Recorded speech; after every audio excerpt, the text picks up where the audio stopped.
আমার নামের সাথে ডক্টর আফিয়া তাসনিম লেখা আছে জন্যই হয়তো তারা এত আজে বাজে উল্টাপাল্টা কমেন্ট করতে পারছে।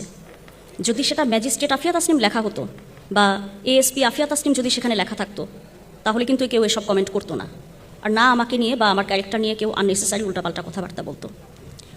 তো এই জেদটা থেকেই আমি তখন ঠিক করি যে না, আমাকে বিসিএস ক্যাডারই হতে হবে এবং আমি অবশ্যই হয় বিসিএস ফরেন অথবা বিসিএস অ্যাডমিনিস্ট্রেশনে আসবো। তো তারপর থেকেই সাডেনলি আমার জার্নিটা স্টার্ট হয়ে যায়। অলরেডি সার্কুলারও দিয়ে দিয়েছে, আমি জানিও না কী কী বই পড়তে হবে, কী কী বই কিনতে হবে। ওই অবস্থাতেই আমার পড়া শুরু। তো আমি খাওয়া, ঘুম আর গোসল বাদ দিয়ে সারাদিনই পড়াশোনা করতাম। তো আল্লাহর রহমতে প্রিলি টিকে গিয়েছি, তারপর রিটেনও টিকে গেলাম, এরপর ভাইভা প্রিপারেশনও শুরু করে দিলাম আল্লাহর রহমতে। তো প্রিলি, রিটেন, ভাইভা তিনটাই আসলে একটা বিশাল সমুদ্র আমি বলবো না, একটা মহাসমুদ্র ছিল। ইভেন আমার পড়াশোনা এত বেশি ছিল, আমি ভাইভার জন্য আমি রেগুলার 3টা পেপার পড়তাম, 2টা বাংলা পেপার, একটা ইংরেজি পেপার। বিভিন্ন কোচিংয়ে মক ভাইভা দিয়েছি আমি মোট 21টা। মোটামুটি শিওর ছিলাম যে 44তম আমার প্রথম বিসিএস, এবং আমার প্রথম বিসিএসেই আমি মোটামুটি ফার্স্ট, সেকেন্ড বা থার্ড হয়ে যাব। তো বিসিএস ভাইভা দিয়ে দিলাম। ভাইভা হলো কবে?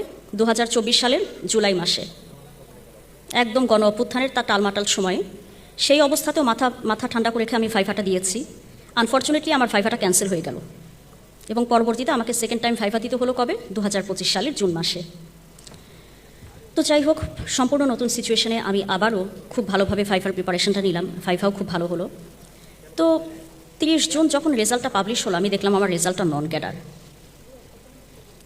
তো আমার লাইফের সবচেয়ে বড় স্ট্রেস আসলে ছিল 2025 সালের 30 জুন, যখন আমি দেখলাম আমি এত ভালো প্রিপারেশন নিয়েও, এখন এটা সম্ভবত আল্লাহ পাকের কোনো লীলা খেলা হবে, কিংবা আল্লাহ পাক হয়তো চেয়েছিলেন যে আমি 45তম বিসিএসে ক্র্যাক করি, আমার রিজিকটা সেখানে লেখা ছিল। তো এই ঘটনার পর আমি ভীষণ রকমের আপসেট হয়ে যাই। আর এখন আমি যেটা বলবো আপনাদের সবাইকে, সেটা হচ্ছে, এখানে হয়তো অনেকেই ডক্টররা আছেন বা হেলথ ক্যাডাররা আছেন। তো 44তম বিসিএসে আমার নন ক্যাডার আসার পরে আমি ঠিক করলাম যে না, এবার আমি 45তম বিসিএসের ক্যাডার তো আমাকে হতেই হবে। অ্যাডমিনিস্ট্রেশন ক্যাডার এবার আমি হয়েই ছাড়বো প্রথম 10 জনের মধ্যে, এবং সেই সাথে আমি এবার এমডিতে অ্যাপিয়ার করবো, এমডি অথবা এফসিপিএস, যেই কথা সেই কাজ। দিনের একটা স্পেসিফিক টাইম ভাগ করে নিলাম, একটা নির্দিষ্ট সময়ে আমি এমডির প্রিপারেশন নিতাম, বাকি সময়টাতে আমি বিসিএসের প্রিপারেশন নিতাম। আলটিমেটলি 1 মাসের মাথায় আমার এমডিও হয়ে গেল মাইক্রোবায়োলজিতে, বারডেমে, এবং বর্তমানে আমার পোস্টিং কিন্তু সেই হিসেবে বারডেমেই বলা চলে।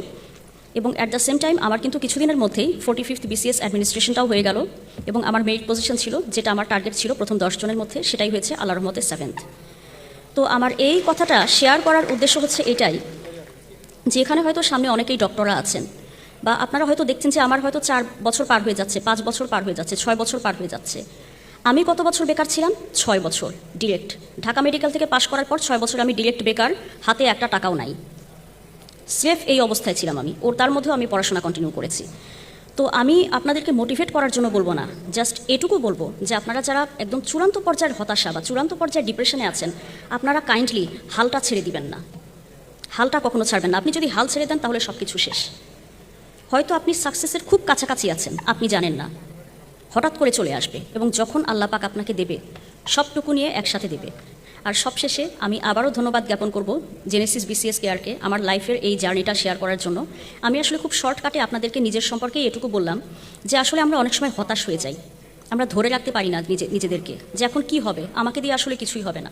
সবার এত তাড়াতাড়ি চাকরি হয়ে গেল, কেউ ব্যাংকে আছে, কেউ বিসিএসে আছে, কেউ অনেক বড় পোস্টে আছে, আমার তো কিছুই নাই। আপনি দেখবেন ইনশাল্লাহ, আল্লাহর উপর ভরসা রাখেন এবং নিজের 100% দিয়ে চেষ্টা করে যান, আপনি ইনশাল্লাহ তাদের চেয়েও বড় পর্যায়ে যেতে পারবেন। আর আমার সেই সাথে আমার একটা ছোট লাইফ ইভেন্টও শেয়ার করি। আমি বর্তমানে কিছুদিন আগে আমার বিয়ে হয়েছে, তো আমি আমার হাজব্যান্ডকেও নিয়ে এসেছি। তো আপনাদের সকলের কাছে আমি দোয়া প্রার্থী। তো ক্যারিয়ারের লাইফটা তো আল্লাহর রহমতে আমি এখন পর্যন্ত সাকসেসফুলি পার করেছি। আপনাদের সবার কাছে আমি এই কারণে দোয়া চাচ্ছি যে আমি যেন আমার পরবর্তী জীবনটাও সাকসেসফুলি পার করতে পারি। আমার জন্য দোয়া রাখবেন। আর আপনার